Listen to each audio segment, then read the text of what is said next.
구약성경 에스겔 41장 1절에서 26절까지의 말씀을 제가 봉독하겠습니다. 그가 나를 데리고 성전에 이르러 그 문벽을 측량하니 이쪽 두께도 6척이요 저쪽 두께도 6척이라. 두께가 그와 같으며 그 문 통로의 너비는 10척이요 문 통로 이쪽 벽의 너비는 5척이요 저쪽 벽의 너비는 5척이며 그가 성소를 측량하니 그 길이는 40척이요 그 너비는 20척이며 그가 안으로 들어가서 내전문 통로 벽을 측량하니 두께는 2척이요 문 통로가 6척이요 문 통로의 벽은 너비는 각각 7척이며 그가 내전을 측량하니 길이는 20척이요 너비는 20척이라. 그가 내게 이르되 이는 지성소니라 하고 성전의 벽을 측량하니 두께가 6척이며 성전 3면에 골방이 있는데 너비는 각기 4척이며 골방은 3층인데 골방 위에 골방이 있어 모두 30이라. 그 3면 골방이 성전 벽 밖으로 그 벽에 붙어 있는데 성전 벽 속은 뚫지 아니하였으며 이 두루 있는 골방은 그 층이 높아질수록 넓어졌으나 성전에 둘린 이 골방이 높아질수록 성전에 가까워졌으나 성전의 넓이는 아래 위가 같으며 골방은 아래층에서 중층으로 위층에 올라가게 되었더라. 내가 보니 성전 3면의 지대 곧 모든 골방 및 지대의 높이는 한 장대 곧 큰 자로 6척인데 성전에 붙어있는 그 골방 바깥벽 두께는 5척이요 그 외에 빈터가 남았으며 성전 골방 3면에 너비가 20척 되는 뜰이 뚫려 있으며 그 골방 문은 다 빈터로 향하였는데 한 문은 북쪽으로 향하였고 한 문은 남쪽으로 향하였으며 그 둘려있는 빈터의 너비는 5척이더라. 서쪽 뜰 뒤에 건물이 있는데 너비는 70척이요 길이는 90척이며 그 사방 벽의 두께는 5척이더라. 그가 성전을 측량하니 길이는 100척이요 또 서쪽 뜰과 그 건물과 그 벽을 합하여 길이는 100척이요 성전 앞면의 너비는 100척이요 그 앞 동쪽을 향한 뜰의 너비도 그러하며 그가 뒷뜰 너머에 있는 건물을 측량하니 그 좌우편 회랑까지 100척이더라. 내전과 외전과 그 뜰의 현관과 문 통로 벽과 닫힌 창과 3면에 둘려있는 회랑은 문 통로 안쪽에서부터 땅에서 창까지 널판자로 가렸고 창은 이미 닫혔더라. 문 통로 위와 내전과 외전의 사방벽도 다 그러하니 곧 측량한 크기대로며 널판자에는 그룹들과 종려나무를 새겼는데 두 그룹 사이에 종려나무 한 그루가 있으며 각 그룹에 두 얼굴이 있으니 하나는 사람의 얼굴이라 이쪽 종려나무를 향하였고 하나는 어린 사자의 얼굴이라 저쪽 종려나무를 향하였으며 온 성전 사방이 다 그러하여 땅에서부터 문 통로 위까지 그룹들과 종려나무들을 새겼으니 성전 벽이 다 그러하더라. 외전 문설주는 네모졌고 내전 전면에 있는 양식은 이러하니 곧 나무 제단의 높이는 3척이요 길이는 2척이며 그 모퉁이와 옆과 면을 다 나무로 만들었더라. 그가 내게 이르되 이는 여호와 앞에 상이라 하더라.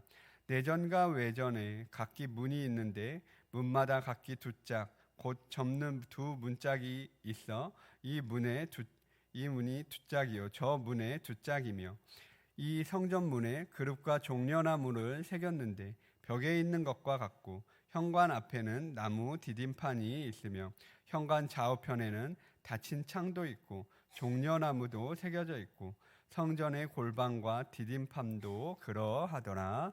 아멘. 열방신탁의 본문이 끝난 뒤에 이 에스겔서는 회복에 대한 말씀들이 그 이야기가 시작이 됩니다. 이 회복에 대한 이야기가 예루살렘과 성전을 중심으로 전개되는 것은 그렇게 놀라운 일은 아닙니다.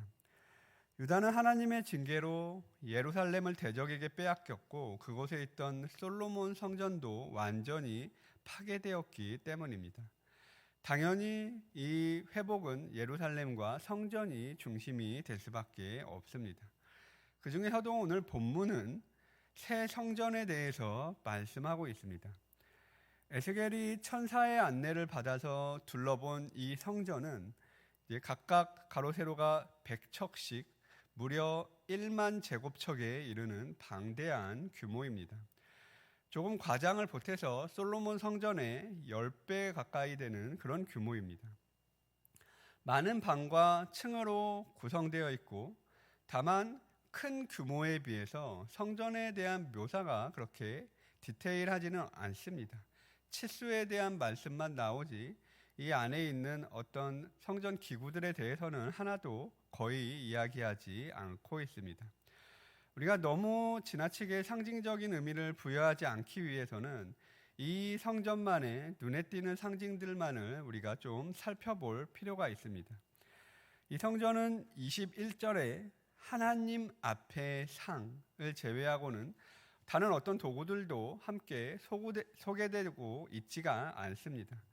그리고 이 상도 어떤 상인지 자세히 나와 있지 않기 때문에 다만 여호와 앞에 있다라는 그런 의미가 중요할 것 같습니다. 성전 벽에는 그룹과 종려나무가 새겨져 있는데 이 그림은 창세기의 생명나무를 연상시키고 있습니다. 우리 창세기 3장에 보면 하나님께서 그룹을 두어 생명나무를 지키십니다. 이 종려나무는 뜨겁고 건조한 지역에서도 굉장히 잘 자라고 열매를 맺는 그런 식물입니다. 그래서 고대 이스라엘에서 종려나무는 생명력을 상징하는 나무였습니다. 시편 29편에 보니까 이렇게 말씀합니다.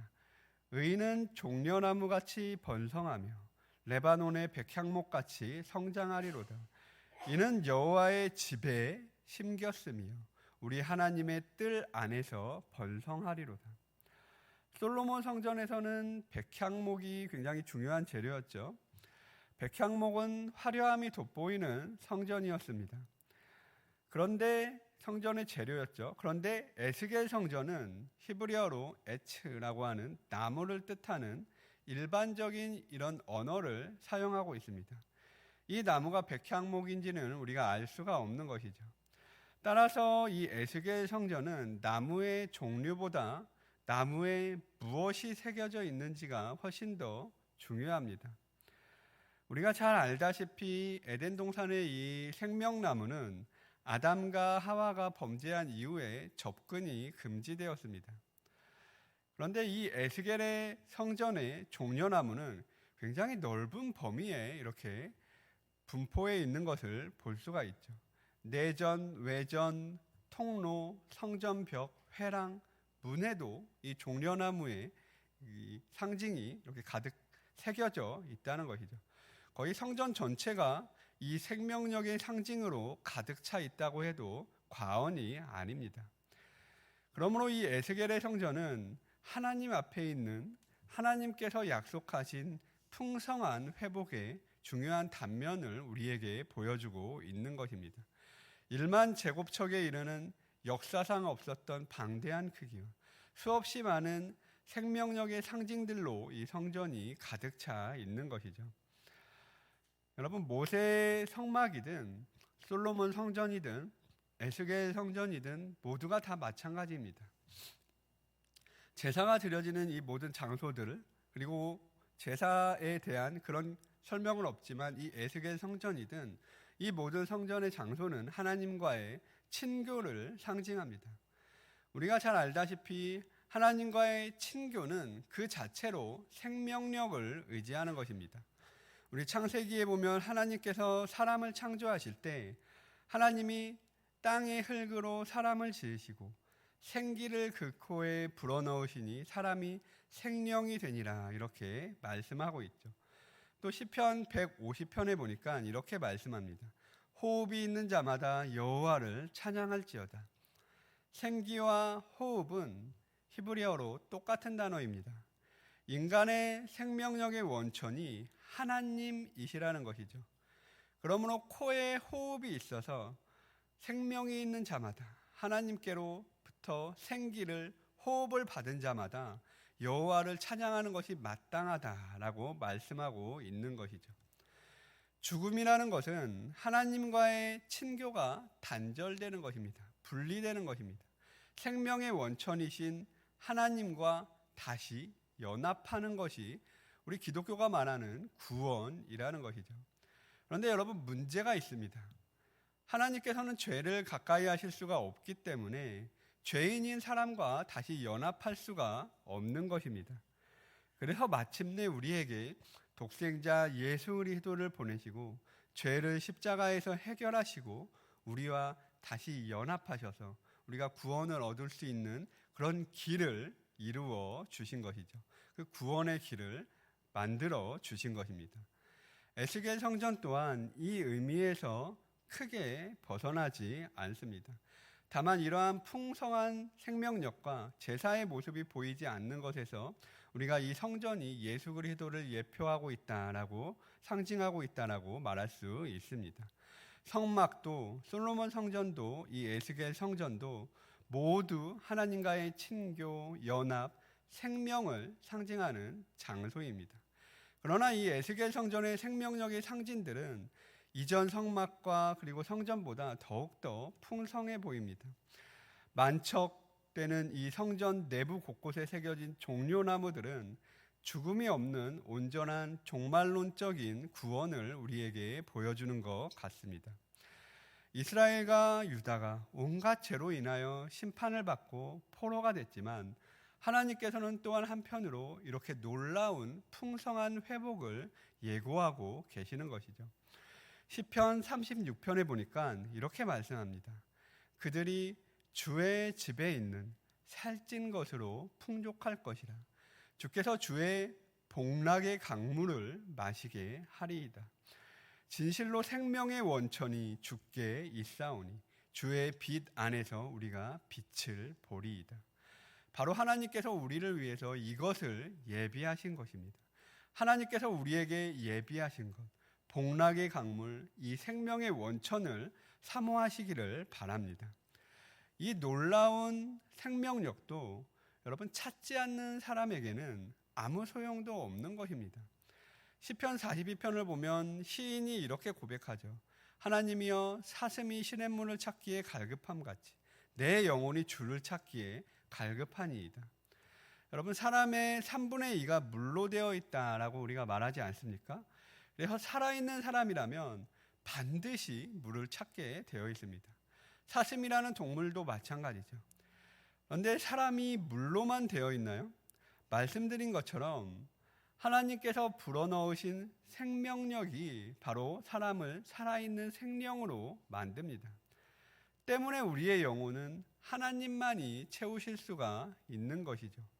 우리의 영혼의 생명력을 하나님만이 회복시킬 수 있다는 것입니다. 그런데 이 사실을 아는 그리스도인들조차 채울 수 없는 것으로 우리가 영혼을 채우면서 살아갑니다.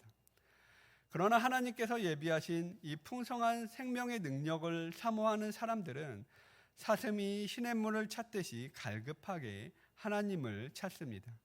말씀을 찾고 찬양과 기도를 찾습니다. 예배의 자리를 찾습니다. 오늘 이 새벽에 하나님 앞에 나오신 우리도 그런 줄로 믿습니다. 바로 이곳이 우리 화도교회가 하나님께서 예비하신 풍성한 생명수를 맛보는 곳임을 믿으시기 바랍니다. 오늘 에스겔 성전은 상징적으로 역사상 가장 큰 규모로 이렇게 묘사가 됐지만 현실의 교회는 그렇게 클 필요가 없습니다. 생명력은 하나님으로부터 나오는 것이지 건물에서부터 나오는 것이 아니기 때문입니다. 요한계시록에 보면 요한이 새 예루살렘에서 성전을 보지 못했다라고 이렇게 고백하고 있습니다. 성 안에서 내가 성전을 보지 못하였으니 이는 주 하나님 곧 전능하신 이와 및 어린 양이 그 성전이심이라. 하나님이 성전이십니다. 예수 그리스도가 우리의 성전이 되십니다. 우리가 바로 어제 부르고 그리고 또 오늘 불렀던 찬양 시온성과 같은 교회 2절이 이렇게 돼 있죠. 생명샘이 솟아나와 모든 성도 마시니 언제든지 흘러넘쳐 부족함이 없도다. 이런 물이 흘러가니 목마를 자 누구랴. 주의 은혜 풍족하여 넘치고도 넘친다. 이 찬양의 가사는 17세기의 노예 상인이었던 존 뉴턴이 썼습니다. 보통 어메이징 그레이스, 나 같은 죄인 살리신의 작사가로 유명한 사람이죠. 이 사람은 처음부터 목회자가 아니었습니다. 노예무역에 종사하던 사람이었습니다. 아프리카에서 사람들을 붙잡아 노예로 팔아넘기는 일에 직접적으로 관여했던 사람입니다. 그런데 1748년 어느 날 이 존 뉴턴이 탄 배가 난파를 당하게 되죠. 그때 뉴턴이 하나님께 기도합니다. 자신을 살려주신다면 하나님께 나의 삶을 헌신하겠습니다. 그런데 정말로 살아나게 되죠. 그리고 서서히 그는 삶에서 노예 무역을 내려놓기 시작합니다. 그리고 마침내 훌륭한 성공의 목사로서 활약하게 됩니다. 나중에 공개적으로 자신의 과거를 인정하고 노예무역 폐지 운동을 지지하기도 합니다. 그는 자신이 저질렀던 죄악을 잊지 않았습니다. 나는 좀 괜찮은 사람인데 하나님이 더 좋은 사람으로 만들어주셨다가 아니라 나 같은 죄인을 살리신 하나님의 은혜가 어메이징하다, 너무 놀랍다, 이렇게 고백하고 있는 것이죠. 자기는 죽을 수밖에 없는 존재였다라고 고백합니다. 채워도 채워지지 않는 삶을 산 사람이 바로 존 뉴턴입니다. 그는 자신의 자서전적인 이런 기록에서 아프리카에서 보냈던 그런 세월을 돌아보면서 이렇게 말합니다. 그 2년은 내 인생에서 완전히 공백처럼 보일 것이다. 공백처럼 보이는 그런 삶을 살았다. 텅텅 비었다는 것이죠. 그리고 그것을 하나님께서 세우신 교회에서 채웠다는 것입니다. 생명샘이 솟아나와 모든 성도 마시는 주의 은혜가 풍족하여 넘치고도 넘치는 그런 은혜를 여러분 사모하시기 바랍니다. 이와 같은 고백이 우리의 삶에도 있으시기 바랍니다. 하나님께서 예비하신 은혜는 넘치고도 넘치는 은혜입니다. 마셔도 마셔도 갈급한 그런 삶이 아니라 회복된 에스겔 성전과 같은 풍성한 은혜를 사모하여서 오늘 하루도 생명력 있는 삶을 살아가는 저와 여러분들이 다 되시기를 예수 그리스도의 이름으로 권면을 드립니다. 우리 기도하겠습니다. 사랑이 넘치시는 아버지 하나님, 유다와 이스라엘의 죄악에도 불구하고 더욱 풍성한 생명의 회복을 약속해 주시니 감사드립니다.